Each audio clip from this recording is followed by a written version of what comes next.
पिछले कई दिनों से एंड्रीस और उसका परिवार चर्च नहीं आया, ना ही डाकघर से उनके नाम की डाक ली गई। वो 4 अप्रैल 1922 का दिन था जब लॉरेंस, माइकल और जेकब अपने पास के हिंटर काइफिक फार्म पर अपने पड़ोसी एंड्रीस ग्रूवर के घर पहुंचते हैं। वहां सब कुछ खामोश था।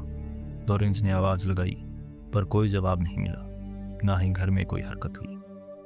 तभी माइकल की नज़र खलियान पर पड़ती है। खलियान का दरवाज़ा आधा खुला था। वो तीनों खलियान पहुंचे और उनकी आंखों के सामने जो था उसे देखकर उनकी रूह कांप गई। खलियान की सूखी घास और ज़मीन खून से सनी थी और 4 लाशें घास में आधी दबी थी। ये देखकर माइकल और लॉरेंस घर की तरफ दौड़े।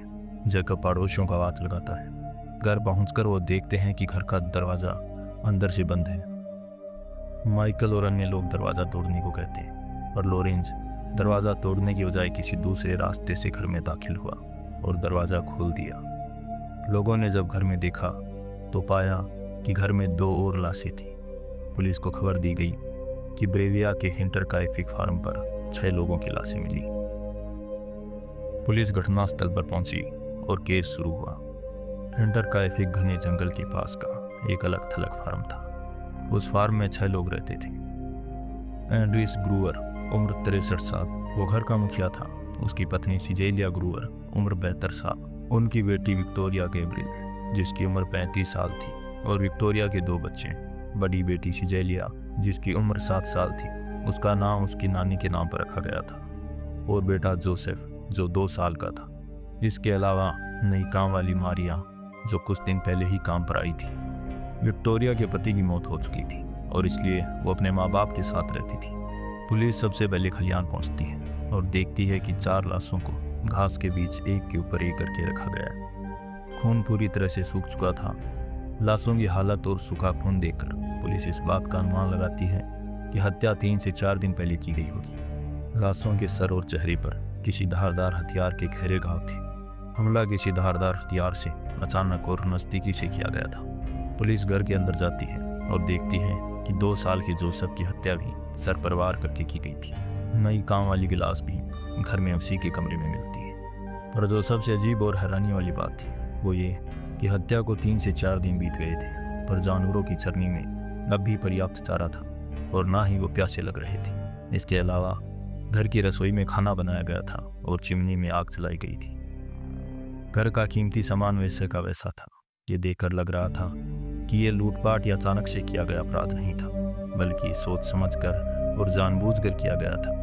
हत्यारा हत्या करने के बाद कई दिनों तक लाशों के साथ रहा। उसने जानवरों को चारा और पानी दिया, घर की रसोई में खाना बनाया और घर की चिमनी में आग जलाई, और शायद आज सुबह पड़ोसियों के आने तक वो घर में ही था। आसपास के लोगों से बात करने पर कुछ लोगों ने पुलिस को बताया कि एंड्रीस ने कुछ दिन पहले घर के सामने बर्फ पर किसी अजनबी के पैरों के निशान देखे जो जंगल से घर की तरफ आ रहे थे, पर वापसी की कोई निशान नहीं थे। उसने ये भी कहा था कि उसके घर की एक चाबी गायब है और उसे घर में एक अखबार मिला जो उसने या किसी और ने नहीं खरीदा था, और ये भी कि उसे रात को अपने घर में अजीब आवाज़ें सुनाई देती, खास करके अटारी में। पुलिस के पूछने पर लोगों ने कहा कि उन्होंने खुद अपनी आंखों से पैरों के निशान देखे थे, और जांच करने पर पता चला कि घर की पुरानी काम वाली ने कुछ महीने पहले ही काम छोड़ दिया था। उस महिला से बात करने पर उसने बताया कि उसे रात में अजीब आवाज़ें सुनाई देती थी, जैसे छत पर कोई चल रहा हो। अटारी जो उसके कमरे के पास थी उसमें किसी के होने का एहसास होता। उसे कई बार ऐसा लगा मानो जैसे कोई उसे देख रहा हो। उसे लगने लगा जैसे घर में कोई और भी है। उसने अटारी और बाकी जगह कई बार तलाशी ली पर उसे कुछ नहीं मिला। उसे लगने लगा जैसे घर में किसी आत्मा का साया है। उसने घर वालों को इस बारे में कहा पर किसी ने कोई ध्यान नहीं दिया। उसकी बेचैनी और डर बढ़ता गया और आखिरकार एक दिन उसने काम छोड़ दिया। पुलिस ने जब घर की तलाशी ली तब अटारी में उन्हें हत्या का हथियार मिला। वो खेती में काम आने वाला कुदाल था जो उसी घर का था। पुलिस को आगे की जांच में पता चला कि एंड्रीस और विक्टोरिया पर पहले से आपराधिक मामला दर्ज है। 1915 में एंड्रीस पर आरोप लगा कि उसने अपनी बेटी विक्टोरिया के साथ शारीरिक संबंध बनाए। ये कोई छोटा मोटा आरोप नहीं था। यह आरोप था कि उन दोनों ने अपनी सहमति से संबंध बनाए थे, जो उस वक्त कानूनी अपराध था। मामला अदालत में गया और जब आरोपों की जांच की गई तब आरोप सच साबित हुआ। अदालत ने एंड्रीस और विक्टोरिया को दोषी पाया और उन दोनों को सजा हुई। एंड्रिस एक कठोर और गुस्सैल व्यक्ति था। वो पहले से ही सामाजिक रूप से ज़्यादा लोकप्रिय नहीं था। कई लोगों के साथ उसके तनाव थे। इस मामले के उजागर होने के बाद परिवार की सामाजिक छवि खराब हो गई और कई पारिवारिक संबंध टूट गए और इस वजह से ग्रूबर परिवार सामाजिक रूप से अलग थलग हो गया। इसके अलावा विक्टोरिया के बेटे को लेकर अफवाह थी कि उसका पिता कौन है। विक्टोरिया का पति 1914 में प्रथम विश्व युद्ध में मारा जा चुका था, जिसकी की आधिकारिक पुष्टि भी हुई थी। हालांकि कुछ लोग ये मानते थे कि लॉरेंस ही जोसेफ का पिता है। पिछले कई सालों से उसके विक्टोरिया के साथ संबंध में होने की बात लोगों के बीच थी।